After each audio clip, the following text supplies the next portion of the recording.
Hasan Husain itu dzurriyyah Nabi lewat jalur Ali. Jadi Hasan itu putrane Sayyidah Fatimah binti Rasulullah sallallahu alaihi wasallam. Dan ini yang perlu kalau terangkan ngeten, zaman Nabi Sugeng. Nabi sebagai tokoh muslim, tokoh mukmin. Ini rumah tenan. Ciri utama tokoh mukmin itu iman ambek keputusannya pangeran. Termasuk Nabi untuk informasi saking langit bahwa nanti Sayyid Husain akan mati nopo dibunuh. Tapi Nabi sebagai mukmin sejati tidak ngeluh karena terbunuhnya Husain toh akan melahirkan tonggak kebenaran yang sejati. Kayak mati ini para pejuang, mati ini jenderal-jenderal pejuang sing lahirno kemerdekaan. Mati ini Sayyid Husain jadi simbol siapa saja boleh berani mati demi kebenaran. Paham ya? Nabi tapi juga sering muji Sayyid Hasan, termasuk Syabdul Qadir Jailani, Sayyid Muhammad Alawi itu Al-Hasan. Sayyid Hasan melihat kompromi itu lebih baik ketimbang prahara, ketimbang tragedi.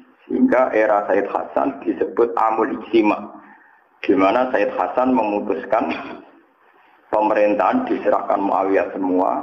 Yang penting umat Islam aman, tidak terjadi konflik, terjadi stabilitas. Sayyid Husain menentang kebijakan kakaknya. Dia yang hak harus hak, meskipun harus mati taruhannya. Sehingga dua cucu Nabi menjadi simbol kompromi demi kebaikan umat, yang jadi simbol berani mati demi kebenaran juga. Kamane nak urip ya demi kebenaran, nak mati ya demi apa? Kados kula ngaten iki. Umpama aku wani urip, mergo kula yakin iso mulang Quran. Umpama aku mati, mergo aku yakin ketemu pangeran luwih apik timbang ketemu Mustofa, paham? Jadi urip ya perkara demi pangeran, mati ya demi apa? Pangeran. Disebut inna sholati wa nusuki wa mahyaya wa mamati lillah. Dan itu sudah pas karena yang Sayyid Hasan melambangkan wa hayati demi wa mahyaya demi kebenaran. Sayyid Husain wa mamati demi apa? Kebenaran. Walhasil era Sayyid Hasan pemerintahnya tunggal, yaitu di Muawiyah. Karena haknya Hasan sebagai khalifah, Hasan kan bin Ali, harusnya kan jadi khalifah menggantikan sinten? Ali, tapi haknya itu dikasihkan sinten? Muawiyah. Haknya Husain diambil oleh Husain. Anaknya Muawiyah ya tidak terima, akhirnya Husain dibantai. Nah ini lewat ngaji ini sampai ngerti kenapa Sayyid Husain milih itu, ya, milih metode itu, milih pilihan itu. Kenapa Sayyid Hasan milih amul isti? Nah, ini mengkaji kalau terangkan, yang jelas dengan referensi sanad mutasil sampai Sayyid Husain. Kalau piyambak perasaan kula nganti sakniki nggih ngoten. Sebab itu Nabi ngajari tentang hidup dan mati. Allahumma ahyini ma kanatil hayat khairan li wa tawafani ma kanatil wafat khairan li. Ya Allah, saya hidupkan kalau hidup itu lebih baik bagi saya. Dan saya matikan kalau mati itu lebih baik bagi saya. Ora oleh wong nentokno nganggo ikhtiare dhewe ora oleh. Ya Kanjeng Nabi pinter, nak darani urip gampang. Dadi Kanjeng Nabi nak ndonga ngoten. Ya Allah, hidupkan saya selagi hidup masih baik bagi saya. Dan matikan selagi mati lebih baik bagi saya. Kenapa Nabi Jalla berdoa begitu? Ya kadang dalam banyak hal memang hidup itu lebih baik. Kadang dalam banyak hal ya mati itu lebih baik. Makanya sebagian donga luweh diplomatis, luweh nopo. Bisa diterima secara optimistik tapi tidak mengurangi tawakal. Ini pun Nabi nanti mari donga malih.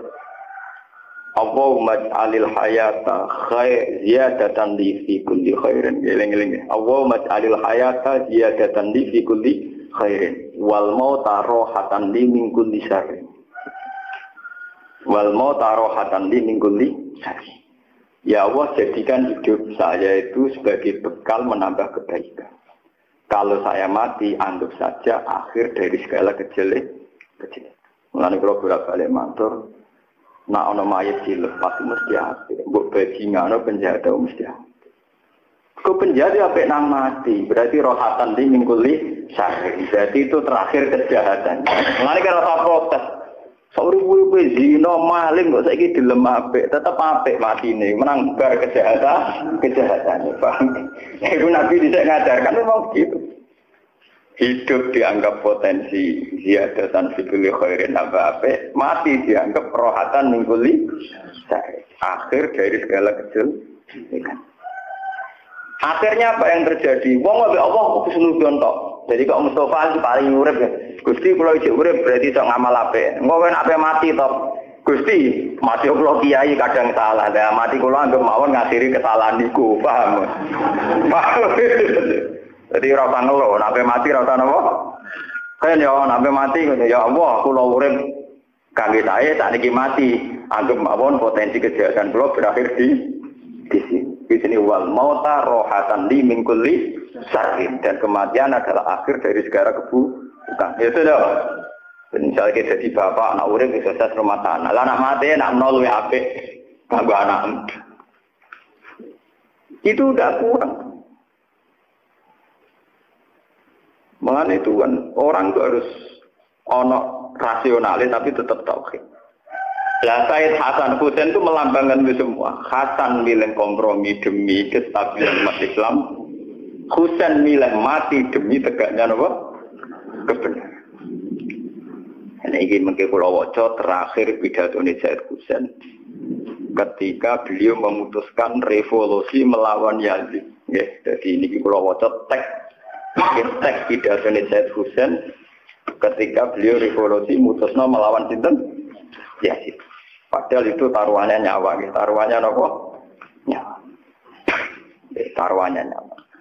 Mungkin nggih kula waca teks pidato Said Hasan. Kenapa dia kompromi dengan kebatilan? Yazid Muawiyah itu kan memerintah secara batil karena ilegal lewat revolusi ngudita Sayyidina Ali. Tapi masih ilegal lah, nak dilawan tetap jadi berdarah. Nah, lewat perhitungan ini saya Hasan milih kompromi, paham ya? Sebab itu sampean lewat ngaji ini gak akan tahu kan apa yang milih kompromi ini, monggo. Ya lanjutkan berarti Pak.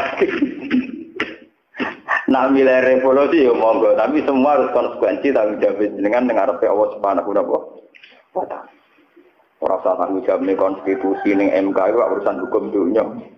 Tanggung jawab dengan kersane Allah Subhanahu wa taala. Ini kula waca kenapa Said Husain milih melawan yang berakibat beliau dibantai secara menggenaskan. Nah Said Hasan milih kompromi karena takut berdarah-darah bagi umat Islam. Karena kalau Hasan itu ngelawan artinya kubu Hasan yang ribuan di belakang Hasan, kubu Muawiyah yang ribuan di belakang Muawiyah. Jadi kalau era Hasan itu menangi Muawiyah Pak, kuat ya menangi sinten Muawiyah. Era Husain pun era sinten ya Yazid.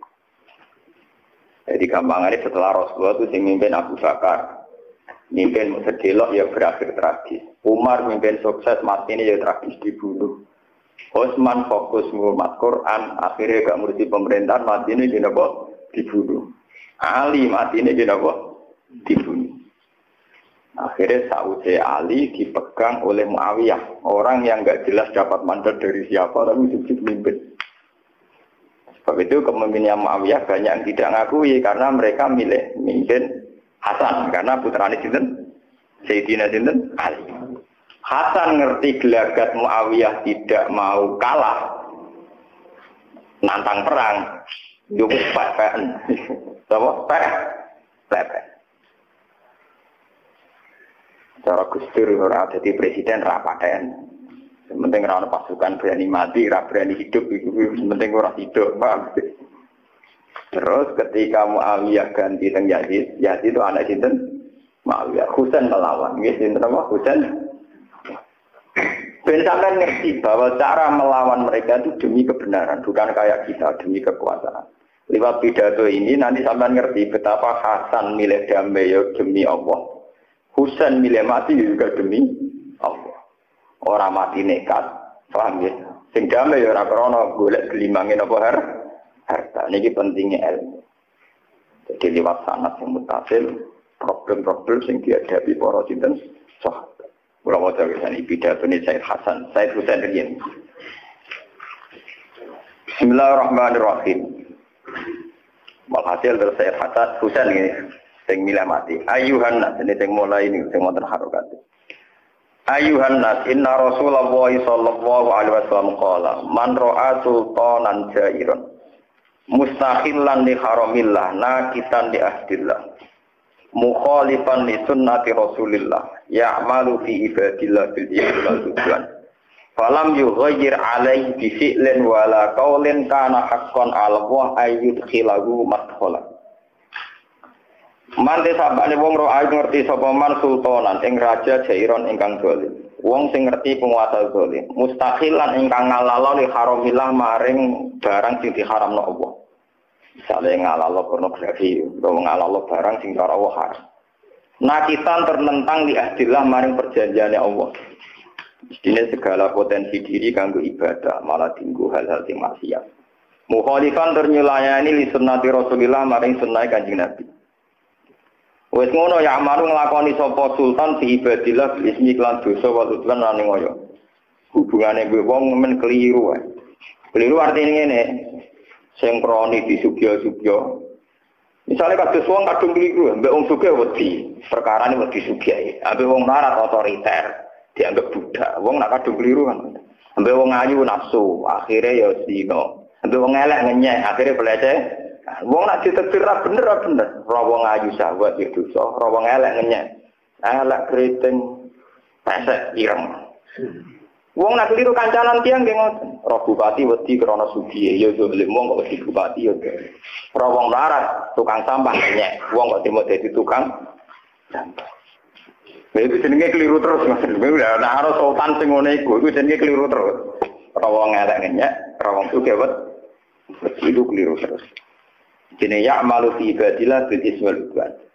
Falam yughayir mongko ora nglakoni perubahan sapa man alaihi ing atase ikilah isem utawa ing atase sultan difi'len kelawan satu aksi perilaku wala kaulan ora pengucapan. Karena mongko ana ala wa haqqan. Apa mesti nglakoni ayat khilahu matqalahu mesti dilebokno neraka. Sebab itu Sayyid Husain berpendirian kalau ada sultan yang zalim kita harus ngelawan. Cek nglawane liwat fi'lu, cek kaulu, cek engkau senajan to berakhir kematian. Mergo nak orang lakoni perubahan, sampeyan mesti mlebu neraka. Nah. Jadi yang penting menunjukkan bahwa kita melakukan perubahan. Ini kuman ro'amin kemungkaran fal yuhiru napa? Biyadihi fa illam yastati fa bilisanihi fa illam yastati fa biqal. Harus tetap melakukan perubahan. Jangan sampai kita mendiamkan kemungkaran. Meskipun hanya lewat kaulu, tentu dalam konstitusi modern kayak kita berbangsa sekarang, minimal lewat kaulu. Minimal lewat apa? Lewat kaulu itu penting. Senajan to kowe ora usah revolusi lewat fi'lu, lewat perilaku akhwat.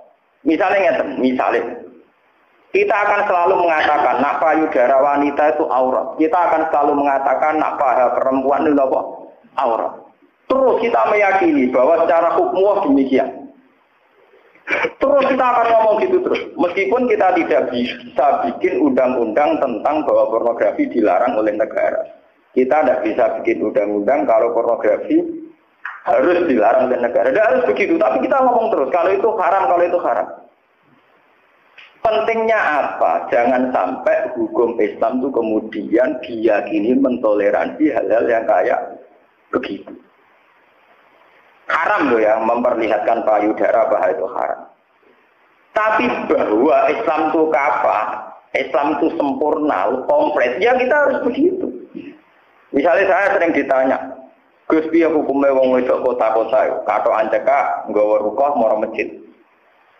Mbok hukumnya wong fasik, wong ape moro masjid jamaah. Mbok hukumnya wong soleh, wong mulai masak belum.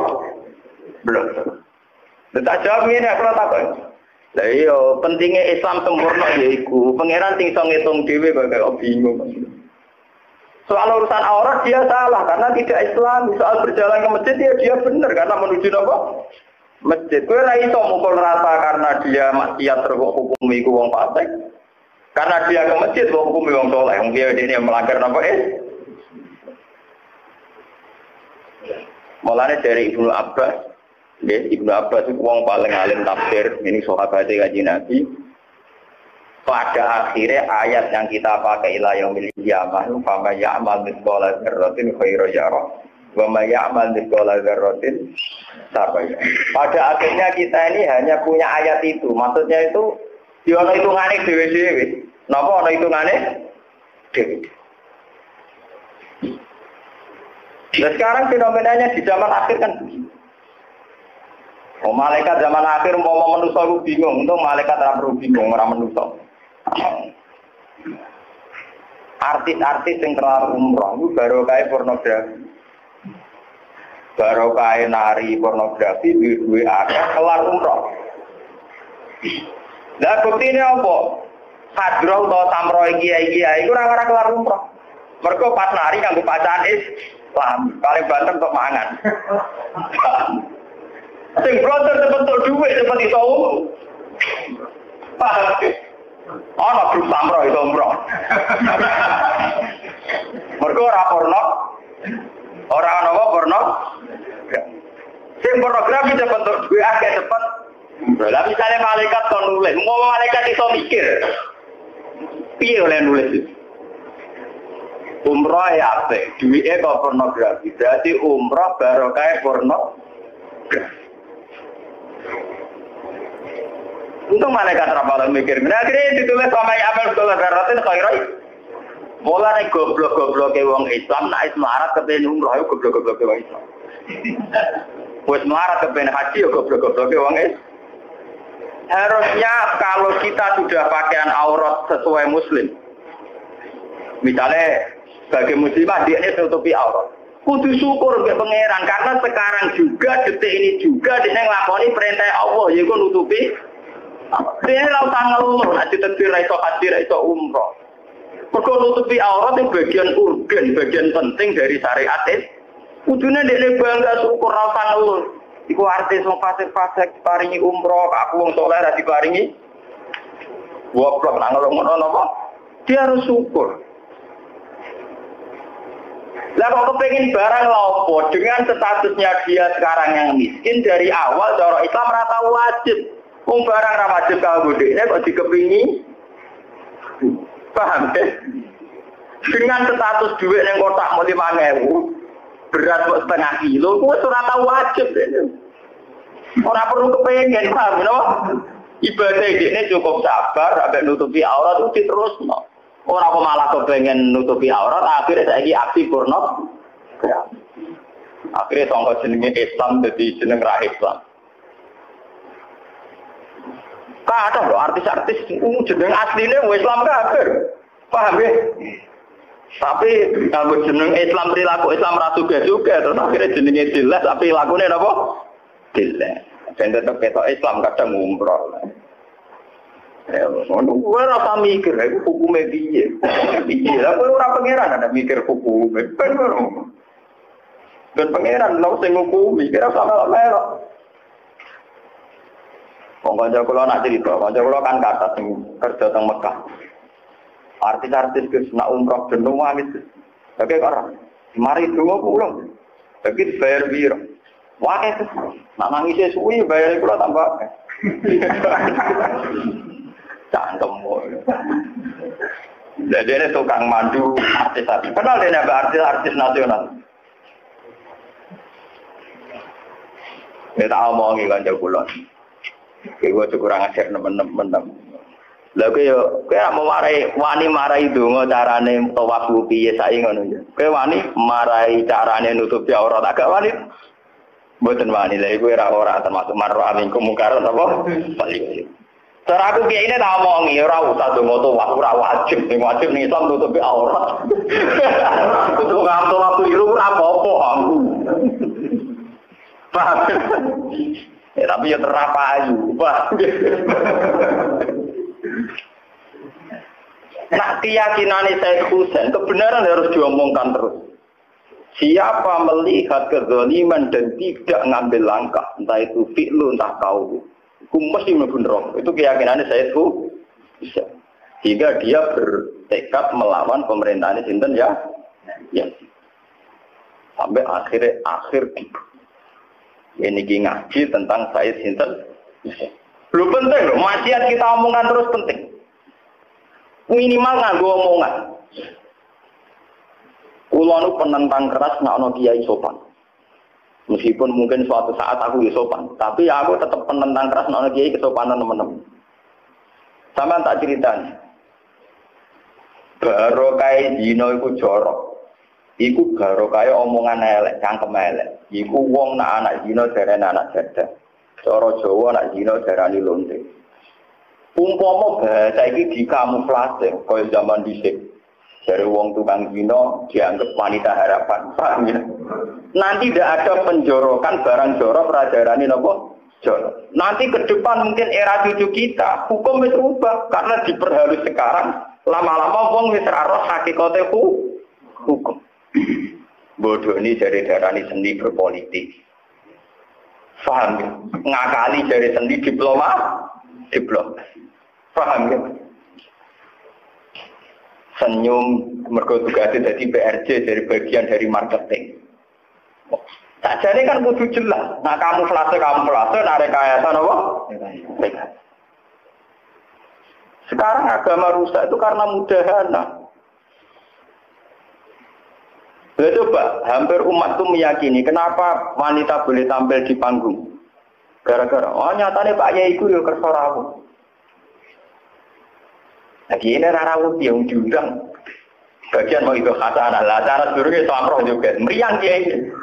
Dia ini tentang, orang disangoni, orang tentang, dia ini keyakinannya tetap khas. Akhirnya dia ini meriang, gak jelas, potensi gak jelas. Itu cara kaya susah.